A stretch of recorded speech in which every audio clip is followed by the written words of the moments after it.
آج میرے ایک دوست نے مجھے ویڈیو بھیجی، یعنی واٹس ایپ پہ شیئر کی۔ پہلے میں اپنے دوست کے متعلق تھوڑا سا بتا دوں کہ وہ پی ایچ ڈی ہے ہارٹیکلچر میں، اور اس نے چائنا سے پی ایچ ڈی کی ہوئی ہے اور آج کل ایسوسیٹ پروفیسر ہے ایگریکلچر یونیورسٹی میں۔ تو اس نے نا ایک ویڈیو شیئر کی جس کے متعلق میں آپ کو بتاتا ہوں۔ یہ مولانا طارق جمیل صاحب کی ویڈیو ہے۔ اس کے اندر نا مولانا طارق جمیل صاحب یہ کہہ رہے ہیں کہ سلطان عبدالحمید، سلطنت عثمانیہ کے جو سلطان اس وقت کے زمانے کے، انہوں نے مسجد نبوی کو جب دوبارہ تعمیر کرنے کا فیصلہ کیا تو انہوں نے ساری دنیا سے کاریگر اکٹھے کیے۔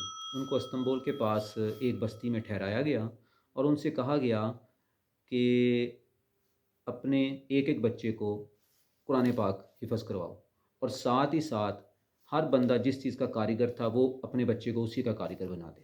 اس طرح کچھ عرصے کے بعد نا تقریباً 3,000 کے قریب کاریگر تیار ہو گئے اور تمام کے تمام حافظ قرآن تھے۔ ان کو پھر مدینہ بھیجا گیا مسجد نبوی صلی اللہ علیہ وسلم کی تعمیر کے لیے۔ مثلا میں یہ کہنا چاہ رہا ہوں، ایک تو وہ اس کو ہائی لائٹ کر رہے ہیں کہ حافظ قرآن کی اتنی امپورٹنس انہوں نے دی سلطان عبدالحمید حمد المجید نے۔ دوسرا پھر وہ اس کے اندر کہتے ہیں کہ جب وہ مسجد نبوی کی تعمیر کے دوران اگر کسی پتھر کو سائز میں تراش خراش کرنا پڑتی تو وہ اس ڈر سے کہ وہاں آواز پیدا نہ ہو اس کو بھیج دیتے تھے اسی بستی میں جہاں پہ وہ رہتے تھے۔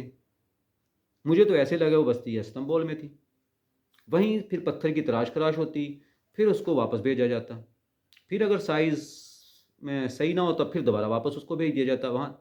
اینڈ پہ مولانا طارق جمیل صاحب یہ بتانے کی کوشش کرتے ہیں کہ وہ یہ ساری ایکسرسائز اس لیے کر رہے تھے تاکہ میرے نبی کو تکلیف نہ ہو۔ اب یہ جو آپ کو بتانا چاہ رہا ہوں اس کے اندر دو چیزیں ہیں جس پہ میں بات کروں گا۔ ایک تو حافظ قرآن، دوسری بات وہ کر رہے ہیں میرا نبی۔ یہ دو لفظ، ان دو لفظوں کی وضاحت میں تھوڑی سی کر دوں آپ سے۔ پہلی بات ہے حافظ قرآن کی، تو قرآن پاک میں کہیں بھی نہیں کہا گیا کہ اس کو زبانی یاد کرو، رٹے لگاؤ۔ میں مانتا ہوں حفظ کرنا بہت اچھی بات ہے، لیکن حفظ ایسا ہو کہ آپ کے سامنے مکمل اوپن پتہ ہو آپ کو کہ آپ کو عربک پہ اس قدر دسترس ہو آپ کی کہ جب قرآن پاک ایسے ہو کہ آپ کے سامنے کھلا ہوا موجود ہے، اس پوزیشن میں اگر آپ نے حفظ کیا ہو اور اس کے مطابق آپ زندگی گزار رہے ہیں، ویل اینڈ گڈ، پھر اس سے اچھی کوئی بات ہو ہی نہیں سکتی۔ یعنی کہ آپ حافظ قرآن ہیں، آپ کو ایک ایک لفظ کا مفہوم آتا ہے، اس کا پتہ ہے، اور آپ اس کے مطابق اپنی زندگی گزار رہے ہیں۔ کیونکہ قرآن پاک کا مقصد ہی یہ تھا کہ اس کو پڑھو، اس کو سمجھو اور اس پہ عمل کرو۔ بغیر عمل کے کوئی فائدہ نہیں، نہ حفظ کرنے کا نہ اس کو سمجھنے کا۔ اصل مقصد ہے کہ اس کے مطابق اللہ تبارک و تعالیٰ نے جو آپ کو ہدایت دی ہے اس روٹ پہ چلو، زندگی ایسے گزارو۔ جب آپ سمجھیں گے ہی نہیں اور سمجھنے کے بعد عمل نہیں کریں گے تو فائدہ ہی کچھ نہیں ہے۔ جو لفظ تلاوت کا استعمال کیا جاتا ہے نا قرآن پاک میں، تلاوت کا مطلب ہی یہ ہے کہ اس کو پڑھا جائے، اس کو سمجھا جائے اور سمجھ کے اس پر عمل کیا جائے۔ اگر اس پہ عمل نہیں کیا جائے گا تو وہ تلاوت نہیں ہے۔ آپ ڈکشنری میں سے دیکھ سکتے ہیں جا کے، تلاوت کہتے ہی اس کو ہے کہ اس پہ عمل کیا جائے، اس کے پیچھے پیچھے اس کی پیروی کی جائے، اس کو فالو کیا جائے، اس کو تلاوت کہتے ہیں۔ یعنی کہ یہ جو ہم اپنی طرف سے دیکھیں، میرا صرف ایک ہی سٹانس ہے، میں صرف ایک ہی پوائنٹ پہ کھڑا ہوں کہ نہ تو کوئی بات کم کرو وہی سے، نہ ہی وہی سے زیادہ۔ وہی ہے قرآن پاک، جو ہے ایز اٹ از اس کے اوپر امپلیمنٹ کرو، ایسے ہی اس پیغام کو آگے کنوے کرو، خود بھی عمل کرو اور دوسروں سے بھی ریکویسٹ کرو کہ اس کے مطابق عمل کرو۔ اب آگے بات آتی ہے، اگلی بات جو ہے نا وہ کہتے ہیں میرا نبی۔ اب میرا نبی کا جو ہے نا، میں آپ سے پہلے آیت، قرآن پاک کی آیت ہے، سورہ آراف 7 نمبر یہ سورت ہے اور اس کی آیت ہے 158۔ قل یا ایھا الناس انی رسول اللہ الیکم جمیعا الذی لہ ملک السماوات والارض لا الہ الا ہوا یحیی و یمیت فآمنوا باللہ ورسولہ النبی الأمی الذی یؤمن باللہ وکلماتہ واتبعوہ لعلکم تہتدون قل یا ایھا الناس انی رسول اللہ الیکم جمیعا، کہہ دو اے لوگو میں تم سب کی طرف اللہ کا بھیجا ہوا رسول ہوں، تم سب کی طرف، تمام جہان کی طرف نبی صلی اللہ علیہ وآلہ وسلم کو رحمت للعالمین بنا کر بھیجا گیا۔ یہ کسی کمیونٹی کے لیے نہیں بھیجا گیا تھا۔ دیکھیں جس وقت آپ کہتے ہیں میرا رسول، یہ انڈیا میں تو عام بات ہے، وہ کہتے ہیں آپ کے محمد صاحب۔ جب آپ کہیں گے آپ کے تو ہم اس کو مس گائیڈ، ہم کہیں گے بھائی آپ کے لیے بھی، تمام لوگوں کے لیے اللہ تبارک و تعالیٰ نے بھیجے تھے راہ ہدایت دکھانے کے لیے، وہ اللہ کے پیغمبر تھے تمام انسانوں کے لیے۔ جو ان پہ ایمان لائے گا وہ فلاح پالے گا، جو ان کی بات مان لے گا وہ فلاح پالے گا۔ ایمان لانے کا مطلب یہ نہیں ہے کہ میں مانتا ہوں کہ محمد صلی اللہ علیہ وسلم اللہ کے رسول ہیں، مجھے ان کے احکامات پہ عمل کرنا ہے، اور احکامات وہ جو نازل ہوئے قرآن پاک میں نبی صلی اللہ علیہ وسلم ہمیں دے گئے۔ اس آؤٹ لائن سے، اس باؤنڈری سے ہم باہر نہیں جا سکتے۔ پھر اے لوگو میں تم سب کی طرف اللہ کا بھیجا ہوا رسول ہوں، وہ جو آسمانوں اور زمین کا بادشاہ ہے، اس کے سوا کوئی معبود نہیں، وہی زندگانی بخشتا ہے، وہی موت دیتا ہے۔ تو اللہ پر اور اس کے رسول صلی اللہ علیہ وآلہ وسلم، نبی صلی اللہ علیہ وسلم پر، امی پر، نبی امی پر، جو اللہ پر، اس کے تمام، جو اللہ پر اور اس کے تمام کلام پر ایمان رکھتے ہیں، یعنی نبی صلی اللہ علیہ وسلم پھر اللہ پر، اس کے رسول پر ایمان رکھتے ہیں، ایمان لاؤ، تم بھی ایمان لاؤ اور پیروی کرو شاید کہ تاکہ تم ہدایت پاؤ۔ یعنی کہ یا ایھا الناس، تمام انسانوں، میں تم سب کی طرف اللہ کا رسول ہوں، رحمت للعالمین۔ اور دوسری بات ہے قرآن پاک میں جو مسلم کا ورڈ استعمال ہوتا ہے، مسلم کا مطلب ایز اے قوم نہیں آیا، وہاں ایز اے آیا ہے۔ مسلم کا مطلب ہے اپنے آپ کو دل کی آمادگی کے ساتھ خدا کے سامنے سرنڈر کر دینا، اس کے احکام ماننے لگ جانا، اس کی اطاعت کہ اطیع اللہ اطیع رسول میں جت جانا، اس کو کہیں گے مسلم۔ اب دوسری طرف آتے ہیں بات، یہ تو ہو گئی بات انی رسول اللہ علیکم جمیعا، جو انہوں نے، وہی جو انہوں نے کہا میرا نبی۔ اب جب میرا نبی وہ بات کریں گے تو جو ایک کرسچین یورپ ہے وہ کیا کہے گا؟ وہ تو یہی کہے گا جیسے اب یہاں پہ ہم نے باقی انبیاء کے متعلق کیا ہوا ہے، لوگ یہی کہتے ہیں نا، جب کہتے عیسیٰ علیہ السلام، جی عیسیٰ، حالانکہ وہ سب کے، آج ایک مسلمان جو ہے نا، اگر وہ حضرت عیسیٰ علیہ السلام پر ایمان نہیں لاتا تو مسلمان ہی رہ سکتا، کیونکہ قرآن پاک میں کلیئر ہے کہ تمام انبیاء علیہ السلام پر ایمان لے کر آؤ، ہم نے تمام کو ماننا ہے، کسی میں فرق نہیں کرنا۔ اور نبی صلی اللہ علیہ وسلم، پہلے فرق صرف اتنا تھا کہ پہلے جو پیغمبر آتے تھے وہ ہر بستی قریے میں علیحدہ علیحدہ آتے تھے، کیونکہ اس وقت کمیونیکیشن اتنی نہیں تھی، ایٹ اے ٹائم کئی انبیاء زمین پر تھے۔ لیکن جب آخری پیغمبر نبی صلی اللہ علیہ وآلہ وسلم کو بھیجا گیا تو اب ایک نئے دور کا آغاز ہو رہا تھا، جس کو ہم آج گلوبل ولیج کہتے ہیں نا۔ اللہ تعالیٰ نے صدیوں پہلے گلوبل ولیج کا اعلان کر دیا تھا، حتیٰ کہ حضرت ابراہیم علیہ السلام بھی جب حج کے لیے اعلان کرتے ہیں تو یا ایھا الناس ہی کہتے ہیں، تمام انسانوں سے کہا گیا کہ ادھر آؤ، مکہ آؤ، بیت اللہ کی طرف آؤ، سواریوں پہ یا پیدل۔ تو یہ بات یہاں تک آ گئی۔ اب میں آتا ہوں دوسری بات کہ ہماری طرف مسئلہ کیا کھڑا ہوتا ہے۔ ایک اور مسئلہ ہے قرآن کے متعلق، اس کے متعلق بھی یہ کہہ دیتے ہیں جی یہ مسلمانوں کی کتاب ہے، اور مسلمان بھی کہتے ہیں ہماری کتاب۔ مثلا جب آپ ایک چیز کو اپنے کے ساتھ پیٹنٹ کر لیتے ہیں یہ ہماری ہے، تو دوسرا بندہ اس کو اوائڈ کرتا ہے۔ مثلا اب کتنے مسلمان ہیں جنہوں نے تورات سٹڈی کی ہوگی، انجیل سٹڈی کی ہوگی، حالانکہ یہ تو آسمانی کتابیں ہیں، حضرت موسیٰ علیہ السلام اور عیسیٰ علیہ السلام پر نازل ہوئی ہیں، انبیاء علیہ السلام ہیں، لیکن اس کے باوجود نہیں پڑھتے۔ ٹھیک ہے وہ محفوظ شکل میں نہیں ہے، اس میں کوئی شک نہیں ہے، صرف واحد کتاب اس وقت جو آسمانی و قرآن پاک ہے جو محفوظ ہے، جس کی گارنٹی اللہ تبارک و تعالیٰ نے دی ہے کہ ہم نے اس کو نازل کیا ہے، ہم ہی اس کے حفاظت ہیں۔ بات وہی آ گئی کہ میرے تیرے کی سٹوری. اسی طرح وہ قرآن پاک نہیں پڑھتے، پھر وہ جب وہ کہہ دیا تو مسلمانوں کے ہیں. اب آپ ذرا تھوڑے پیچھے جا کے سوچیں، جب کوئی بھی پیغمبر کسی بستی قریے میں آتا تھا تو کیا وہ کسی دو چار بندوں کے لیے، وہ پوری بستی کے لیے آتا تھا. اب جو وہ کتاب پیش کرتا تھا، جو وہ وہی کی پیش کرتا تھا ان کے سامنے، تو وہ تو سب اب جو مان لیتے تھے وہ، اب یہ تو جنہوں نے مان لی وہ صرف ان کے لیے، باقیوں سب کے لیے تھی. ہاں جو مان لیتے تھے وہ ہدایت پا لیتے تھے، جو نہیں مانتے تھے پھر ان کا رزلٹ بھگتنا پڑتا تھا ان کو. اب میں قرآن پاک سے اس کا بھی حوالہ دوں گا. سورہ کہف کی آیت ہے 54، وَلَقَدْ صَرَّفْنَا فِي هَٰذَا الْقُرْآنِ لِلنَّاسِ مِنْ كُلِّ مَثَلٍ وَكَانَ الْإِنسَانُ أَكْثَرَ شَيْءٍ جَدَلًا. اور ہم نے اس قرآن میں لوگوں کے سمجھانے کے لیے طرح طرح کی مثالیں بیان فرمائی ہیں، لیکن انسان سب چیزوں سے بڑھ کر جھگڑالو ہے. بات ادھر بھی وہی آ گئی، وَلَقَدْ صَرَّفْنَا فِي هَٰذَا الْقُرْآنِ لِلنَّاسِ، کہ ہم نے اس قرآن میں لوگوں کے سمجھانے کے لیے. یہ نہیں کہا کہ صرف مسلمان.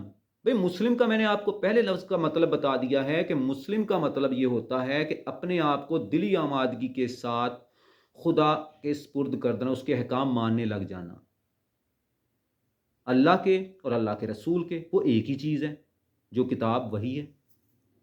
یہ چیز ہوتی ہے پوری دل کی آمادگی کے ساتھ احکام الہی کو ماننے لگ جانا، اس کے مطابق ایکٹ شروع آپ کر دیتے. یہ ہے وَلَقَدْ صَرَّفْنَا فِي هَٰذَا الْقُرْآنِ لِلنَّاسِ، یعنی قرآن بھی تمام انسانوں کے لیے، جیسے نبی صلی اللہ علیہ وسلم للناس رسول بنا کر بھیجے گئے، رحمت للعالمین تمام جہان والوں کے لیے. اس طرح جو ان پر کتاب نازل کی گئی وہ بھی تمام انسانوں کی ہدایت کے لیے. تو یہ مسلمان ہیں بیسیکلی، جو مس گائیڈ کر رہے ہیں دوسرے لوگوں کو، خاص طور پر جو غیر مسلم ہیں. جب آپ ان کو کہتے ہیں کہ ہماری کتاب، آپ ان سے کہو کہ یہ تمام انسانوں کی ہدایت کے لیے، اس کو بھی آپ چیک کریں، اس کو بھی دیکھیں.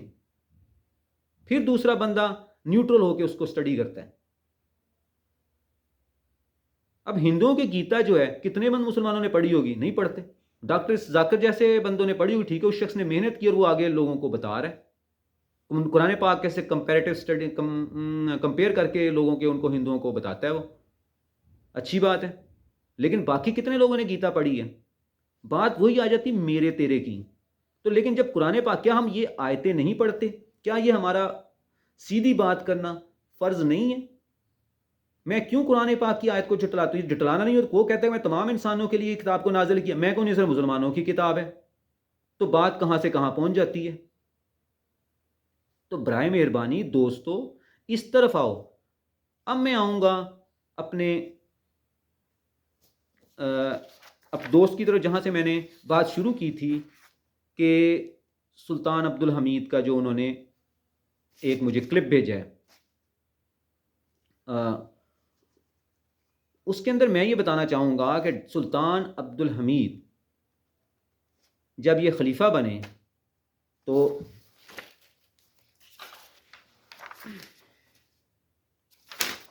ان کی یہ 2 جولائی 1839 کو تخت نشین ہوتے ہیں سلطان عبد المجید.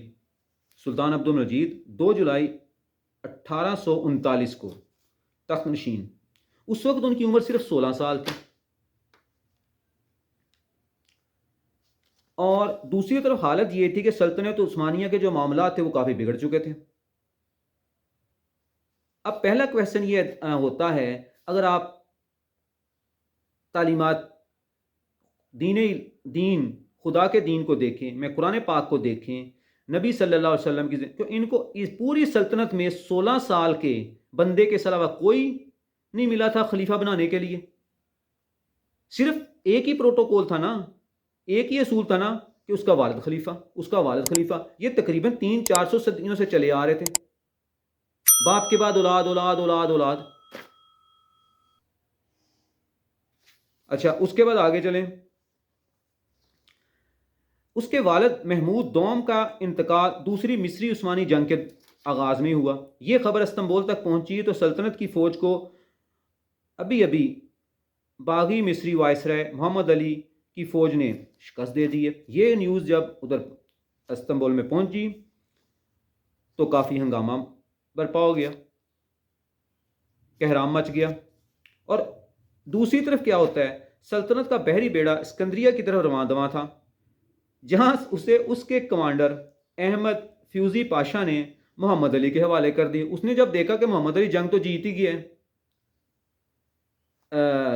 سلطان صاحب کو جو عبد المجید کا والد، اس کو شکست ہو چکی ہے، بلکہ اب تو عبد المجید تخت نشین ہو چکا تھا۔ اس نے کہا کہ سلطان کے نوجوان مشیروں نے روس کا ساتھ دیا تھا، اس لیے میں نے غصے میں آ کے یہ جی اس کے حوالے کر دیا سارا بحری بیڑا محمد علی کے حوالے، جو کہ عثمان امپائر کے خلاف لڑ رہا تھا۔ تاہم 1840 کے مشرقی بحران کے دوران یورپی طاقتوں کی مداخلت کے ذریعے، اب دیکھیں یورپی طاقتیں مداخلت کر رہی ہیں، عثمانی سلطنت کو مزید حملوں سے بچایا گیا۔ ہوا یہ کہ جو یورپی طاقتیں تھیں، جس کے اندر خاص طور پہ برٹش امپائر، وہ اندر آ گئے، وہ اپنے فائدے کے لیے ہیں۔ انہوں نے جو کیا نام تھا اس کا، محمد علی کو، اس کو مجبور کیا کہ وہ ٹیبل ٹاک آ کر ٹیبل کے اوپر بیٹھے اور ڈسکس کرتے ہیں اس مسئلے کو، اور اس کو مجبور کیا کہ وہ ہماری شرطیں مانیں، یعنی کہ ایک قسم کا اس کو ایگریمنٹ کرنے پہ مجبور کر دیا۔ اور اس ایگریمنٹ کے عوض شام، لبنان اور فلسطین کا جو علاقہ سلطان عبد المجید کے ہاتھوں سے جا چکا تھا، وہ واپس کر دیا گیا۔ اس ایگریمنٹ کو لندن کنونشن کے نام سے یاد کیا جاتا ہے۔ اب سوچنے کی بات یہ ہے، ایک زمانہ وہ تھا کہ سلطنت عثمانیہ کی جو فوجیں ہیں وہ ویانا کے دروازوں پہ پہنچی ہوئی تھیں۔ آپ کو پتہ ہونا چاہیے، ہنگری میں سلطان سلیمان جو کہ 1566 میں جس کی ڈیتھ ہوتی ہے، اس وقت وہ جنگی محاذ پہ تھا ہنگری میں، اور ہنگری کے محاصرے کے دوران اس کا انتقال ہوا اور اس کا دل نکال کے ہنگری میں دفن کیا گیا، جبکہ باقی باڈی واپس استنبول لائی گئی۔ اور جب تک ہنگری فتح نہیں ہو گیا، اس کی موت کا اعلان نہیں کیا گیا تھا۔ یعنی کہ وہ زمانہ تھا جب سارا یورپ کانپتا تھا سلطنت عثمانیہ کے ڈر سے۔ اب نوبت یہ آ گئی کہ وہی جو لوگ سلطنت عثمانیہ کے خوف سے کانپتے تھے اور ویانا کے دروازے تک اسلامی فوجیں پہنچی ہوئی تھیں، اب وہ اس عثمانیوں کے مسئلے حل کروا رہے ہیں۔ اب سوچنے کی بات یہ ہے، جو میں آپ کو کہنا چاہ رہا تھا کہ عبد المجید صاحب کے نزدیک حافظوں کی تو اتنی امپورٹنس تھی، اتنا سٹیٹس دیا گیا کہ مسجد نبوی، حالانکہ مسجد نبوی کے اندر جو حفاظ کرام کی کیا ضرورت تھی، عام مستری بھی تو کام کر سکتے ہیں، کاریگر، لیکن یہ ایموشنل بلیک میلنگ اس کو آپ کہیں گے۔ قرآن کی تعلیمات پہ عمل نہیں کرنا۔ اگر تعلیمات پہ عمل کرتے تو کیا باپ کے بعد بیٹا، بیٹے کا بیٹا، ایک ہی نسل 400-500 صدیاں چلتی رہتی، باقی کوئی انسان ہی نہیں تھا پوری سلطنت عثمانیہ میں؟ باقیوں کو تو ہم کہتے ہیں، کبھی ہم ملوکیت کہتے ہیں، وہ ملوکیت، ادھر کیا چیز تھی؟ صرف ایک ہی چیز پکڑی، حافظوں، 3000 حافظوں کی جماعت تیار کروا دی، اور ایک بھی عمل کرنے والا نہیں۔ اس کو پتہ ہی نہیں ہوگا اس حافظ صاحب کو قرآن میں لکھا کیا ہوا ہے۔ ایسے حفظ کا کیا فائدہ؟ میں نے پہلے بھی آپ سے بتایا ہے، تلاوت کا مطلب ہے پڑھنا، سمجھنا اور ایز اٹ از اس کو عمل کرنا۔ قرآن میں ایک جگہ پہ آیا بھی ہے کہ وہ حق کے تلاوت ایسے ادا کرتے ہیں کہ جیسا اس کا حق ہے، حق کے تلاوت، یعنی کہ اس کو اس طرح اس کتاب کو فالو کرتے ہیں۔ وہ پھر وہی صحابہ کرام رضی اللہ تعالیٰ عنہ تھے، محمد رسول اللہ والذین معہ تھے، جو ان کے ساتھ تھے۔ اگر ویسے ہوتے تو یہ سلطنت عثمانیہ کی نوبت آتی کہ جو کبھی کانپتے تھے، آج عثمانی سلطان ان کی منتیں کرتا پھر رہا ہے۔ یہ تھی سلطنت عثمان عبد المجید۔ اچھا جی، جو کہتے تھے میرے نبی کو تو تکلیف نہ ہو، جب میرے نبی، جو میں کہوں نبی صلی اللہ علیہ وسلم کی ساری امت کو انہوں نے بیڑا ہی غرق کر کے رکھ دیا۔ مثلا یورپ، یہ وہی زمانہ تھا جب یورپ دھڑا دھڑ ترقی کر رہا تھا ٹیکنالوجی کی طرف۔ قرآن میں نے کل بھی آپ کو بتایا تھا، قرآن تو کہتا ہی ہے سائنس مغرب کی ایجاد نہیں ہے، سائنس کے دروازے جو کھلے ہیں یہ ساری روشنی محمد رسول اللہ صلی اللہ علیہ وسلم اور ان پہ نازل ہونے والی وحی یعنی قرآن پاک کی برکات کا نتیجہ ہے. اس کے اندر جگہ جگہ لکھا ہوا ہے. اس سے پہلے تو ساری قوم دنیا فلسفے میں ڈوبی ہوئی تھی, ارسطو وغیرہ یہ وہ. ایک جگہ پہ میں نے پڑھا ہے کہ وہ ڈسکشن ان کی ہو رہی تھی ان کے فلسفیوں کی کہ مرغے کے منہ میں کتنے دانت ہیں. اب وہ دانت بھئی منہ کھول کے گن لو, نہیں, بحث ہو رہی ہے. کوئی 32, کوئی 20, کوئی 25, کوئی 10, کوئی 12, بحث کر رہے ہیں, منہ نہیں کھولنا. اس کو کہتے ہیں فلسفہ. جبکہ قرآن نے تو کہا کہ ٹیبل پہ رکھو, ڈسکشن کرو. آنکھیں ہیں آپ کو دی, کان دیے ہیں, آنکھیں دی, دل دیے, ان کو استعمال کرو. یہ علم کا دروازہ, سائنس کا دروازہ کھولا ہی دین اسلام نے آ کے ہے. یہ خدا کا دین, خدا کی کائنات کو پہچانو, اس کی معرفت نظر آئے گی. یہ تھا سارا. اب آگے دیکھتے ہیں. سلطان صاحب نے یہ تو اور دی شکست جو میں نے آپ کو بتایا کہ فوجیں مار کھا رہی ہیں اور مغربی طاقتوں کی منتیں کی جا رہی ہیں کہ ہمیں بچاؤ, ہمیں بچاؤ. سلطنت عثمانیہ کی یہ 1840 کے ارد گرد یہ صورتحال تھی. سلطان عبد المجید نے کہا کہ میں نے توپ کاپی محل میں نہیں رہنا. یہ وہی محل تھا جس میں عثمانی خاندان تقریباً 4 صدیوں سے رہ رہا تھا. اب سلطان صاحب محل چھوڑ کے کسی خیمے میں نہیں آ کے رہنے لگے کہ میں غریبوں کے ساتھ رہوں گا, بلکہ انہوں نے ایک حکم دیا. سلطان صاحب ایسے ہی حکم دیا کرتے ہیں نا. انہوں نے حکم یہ دیا کہ ایک نیا محل تیار کیا جائے. صرف ڈوما باشی اس محل کا نام رکھا گیا, جیسے اس کا توپ کاپی تھا. اس کے علاوہ اور بھی کئی محل بھی تیار کروائے گئے, مساجد بھی تیار کروائی گئی. اچھا جی, اس میں کیا گیا؟ پیسہ تو تھا نہیں سلطان صاحب کے پاس, قرضے لیے گئے. یعنی عبد الحمید کے دور میں تعمیر نو کی بہت سی سرگرمیاں کی گئیں, لیکن اس کے لیے ادھار رقم بھی لی گئی. اب آپ اس پہ خود ہی سوچ لیں کیا ہو رہا تھا. مثلا یورپ اسی زمانے میں, یہ وہی زمانہ ہے 17ویں صدی سے شروع ہو جائیں آپ آن ورڈ, 18ویں صدی سے غالباً وہ جا رہے ہیں سائنس اور ٹیکنالوجی کی طرف, اور مسلمان اب نیچے کی طرف زوال کا سفر ان کی طرف جا رہا ہے. ادھر سورج طلوع ہو رہا ہے, ادھر غروب ہو رہا ہے. اچھا, اس کے بعد وہ میں جو آپ کی بات پہلے کے حافظ تیار کیے گئے تھے کہ 3000 حافظ قرآن تیار کیے گئے, اور ادھر میرے نبی کو تکلیف نہیں ہونی چاہیے آواز سے. عجیب کنسیپٹ ہے یہ. اور اب جو بعد میں سارے کام ہوئے ہیں وہاں کبھی آواز نہیں پیدا ہوئی, کچھ نہیں ہوا وہاں کبھی. عجیب ہی یار, آپ لوگوں نے یہ ایموشنل بلیک میلنگ, خدا کے واسطے یہ ایموشنل بلیک میلنگ کرنا چھوڑ دیں اور لوگوں کو خدا کی کتاب کی طرف بلائیں, اطیع اللہ اور اطیع رسول کی طرف بلائیں. اب آگے بتاتا ہوں آپ کو. اس کے علاوہ اسی زمانے میں ہائیگاہ صوفیہ مسجد جو ہے اس کو بھی, اس کی رینوویشن بھی کی گئی. اب یہ تو ہو گئے دینی کام. اس کے ساتھ ایک اور کام بھی انہوں نے کیا. اسی سلطان نے استنبول میں پہلا فرانسیسی تھیٹر بھی قائم کر دیا تاکہ آؤ بیٹھو سارے اکٹھے ہو کے جی اب یہ کام بھی کریں. یعنی ایکچولی وہ فالو کر رہے تھے, ان کا دین تھا مغرب بن چکا تھا اب, لیکن اس میں بھی ٹیکنالوجی کی طرف نہیں آ رہے تھے. حتیٰ کہ آپ کو پتا ہوگا کہ انہوں نے بعد میں ریلوے لائن بچھائی تھی ایک استنبول سے مدینہ تک, اور اس کا سارا ٹھیکہ بھی جرمنی کے پاس تھا. یعنی کہ اتنی بڑی سلطنت ٹرین نہیں تیار کر سکتی, پٹڑی نہیں بچھا سکتی.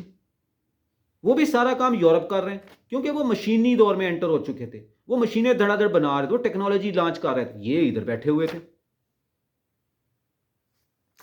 اب اس سارے مسئلے میں ہوتا کیا ہے, کیوں یہ ایسے ہوتا ہے, اس کی بھی وجہ میں آپ کو قرآن پاک سے ہی بتا دیتا ہوں.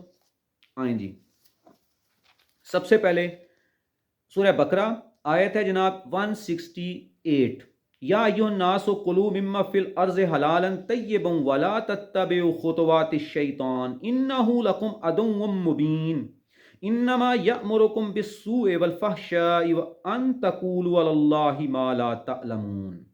اب آئے ترجمہ. اب یہاں بھی دیکھو یا ایھا الناس، تمام انسانوں کے لیے یہ نبی کتاب.